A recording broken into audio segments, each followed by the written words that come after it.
দার্জিলিংয়ে দ্বিতীয় দিনটা সকাল সকাল শুরু হলো ঠিক এইভাবে।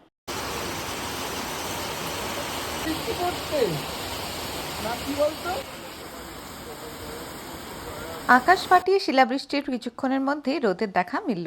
সকাল সকাল গরম চা দিয়ে দেন খেয়ে নিলাম বাই বাই। আজকের ব্রেকফাস্ট একটু হালকা করেই হলো, কারণ যাওয়ার আগে কেভেন্টার্সে একবার ঢু মারতে হবে। জলদি জলদি ব্রেকফাস্ট করেই আমরা রেডি হয়ে বেরিয়ে পড়লাম ম্যালের উদ্দেশ্যে।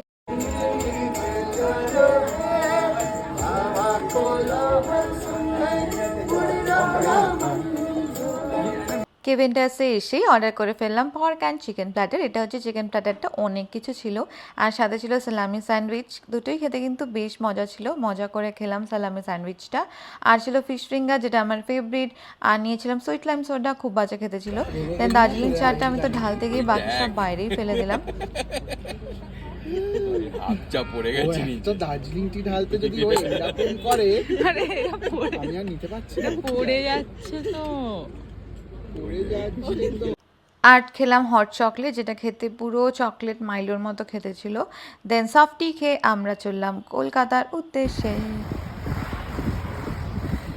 তারপর দুঃখ দুঃখ মন করতে করতে একটা ললিপপ খেতে খেতে পাহাড় থেকে নামলাম। আর সমতল পৌঁছানোর ঠিক আগেই আমরা একটা ছোট পাহাড়ি জায়গায় খেয়ে নিলাম চিকেন মোমোস আর চা। আজকের ভিডিও এই অবধি, দেখা হচ্ছে পরের ভিডিওতে। চ্যানেলটা ফলো করতে ভুলো না।